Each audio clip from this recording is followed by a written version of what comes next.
মিনাসান কনিচিওয়া। আজ আমরা সময় সংক্রান্ত বিভিন্ন শব্দ শিখতে চলেছি। দিন, সপ্তাহ, বছর ইত্যাদির জাপানি মানে জানার জন্য ধৈর্য ধরে পুরো ভিডিওটি দেখবেন। বিভিন্ন সময়কালের বিষয়ে জানার আগে দেখি সময়কাল কিভাবে বলতে হয়। সময়কাল হলো আইদা। আইদা। ছুটির সময়কাল ইয়াসুমি নো আইদা। ইয়াসুমি নো আইদা। আরেকটি শব্দ জানি যা বহুবার শুনবো আর ব্যবহার করব। জিকান।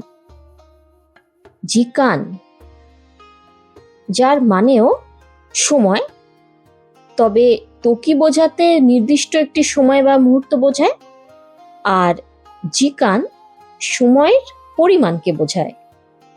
আর সময় নেই। জিকাঙ্গা আরিমাসেন। জিকাঙ্গা আরিমাসেন। এবার বিভিন্ন সময়কালের বিষয়ে কথা বলি। প্রথমেই আমাদের চেনা এই কাঞ্জিটিকে দেখি। এটি দিন বোঝায়। এর উচ্চারণ নিচি বা হি হয়।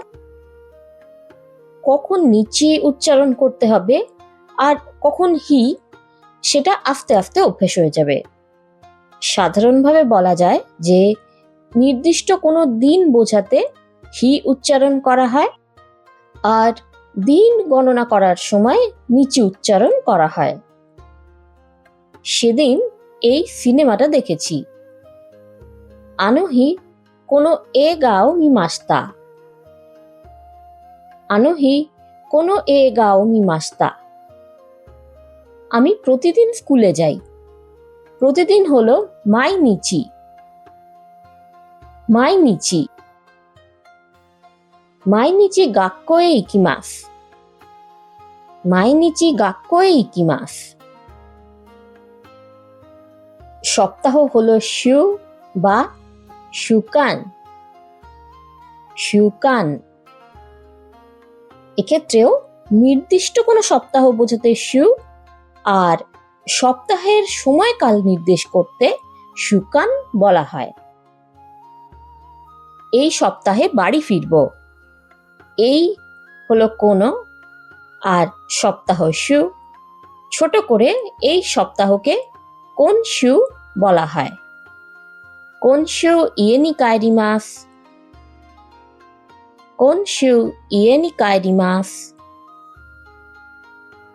এক সপ্তাহের জন্য বাড়ি ফিরব। এক হলো ইচি, আর সপ্তাহের জন্য মানে 7 দিন সময়কালকে নির্দেশ করা হচ্ছে, তাই শুকান। একসাথে এক সপ্তাহকে ইস্যুকান বলা হয়। ইস্যুকান ইয়ে নি কাএরিমাস। ইস্যুকান ইয়ে নি কাএরিমাস। এই সপ্তাহকে কোনশু বলা হলে গত সপ্তাহকে কি বলা হবে? গত সপ্তাহ হলো সেনশু। সেনশু।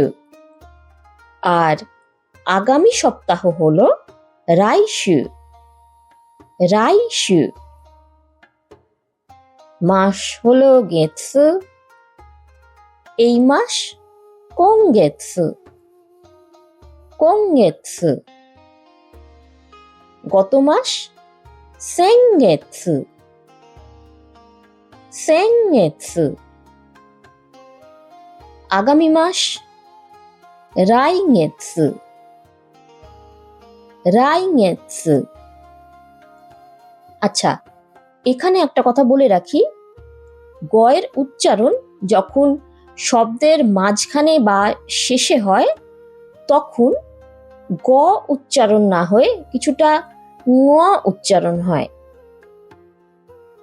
তবে এই নিয়মটা আজকের যুগে সাধারণ জাপানি মানুষরাই মানেন না, তাই আপনি যদি পুরোপুরি গ উচ্চারণ করেন তাহলেও খুব একটা অসুবিধা কিছু হবে না। মাসের বিষয়ে যখন জানছি, তখন জানুয়ারি থেকে ডিসেম্বরকে কি বলা হয় চট করে একবার দেখে নিই। 1 থেকে 12 সংখ্যা মনে আছে তো? ইচি, নি, সান, শি, গো, রোকু, শিচি, হাচি, কু বা কিউ, জু, জুইচি, জুনি। এবার এই সংখ্যাগুলির সাথে গাৎসু যোগ করলেই প্রতিটি মাসের নাম পেয়ে যাব। খেয়াল করবেন, মাসের নাম বলার সময় গেৎসু নয়, গাৎসু বলতে হবে। তাহলে জানুয়ারি হলো ইচিগাৎসু, ফেব্রুয়ারি নিগাৎসু, মার্চ সাংগাৎসু, এপ্রিল শিগাৎসু, মে গোগাৎসু, জুন রোকুগাৎসু, জুলাই শিচিগাৎসু, আগস্ট হাচিগাৎসু, সেপ্টেম্বর কুগাৎসু, অক্টোবর জুগাৎসু, নভেম্বর জুইচিগাৎসু, আর ডিসেম্বর জুনিগাৎসু। তাহলে আজকের তারিখ কিভাবে বলবো জেনে নিই। আজ হলো এপ্রিলের 30 তারিখ। জাপানিতে হবে শিগাৎসু সানজু নিচি। বাকি থাকে বছর। বছরকেও দুভাবে বলা হয়, তোশি আর নেন। এই বছর বলার সময় কোতোশি বলবো, প্রতি বছর বলার সময় মাইতোশি বলবো, কিন্তু গত বছর আর আগামী বছর যথাক্রমে কিয়োনেন আর রাইনেন বলবো।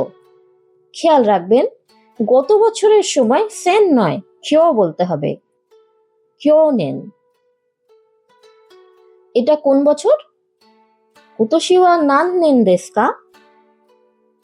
কোতোশি ওয়া নান্নেন দেসু কা? কখন কোথায় কোনটা বলতে হবে তা নিয়ে বেশি ভাবতে যাবেন না। নিয়মিত অভ্যাসের মাধ্যমে এগুলির ব্যবহার আমাদের মাথায় থেকে যাবে। আগামী ভিডিওতে যদি শব্দটি বলার বিভিন্ন উপায় শিখব। ভিডিওটি ভালো লাগলে লাইক করুন। চ্যানেলে নতুন হলে সাবস্ক্রাইব করতে ভুলবেন না। দোমো আরিগাতো গোজাইমাশিতা।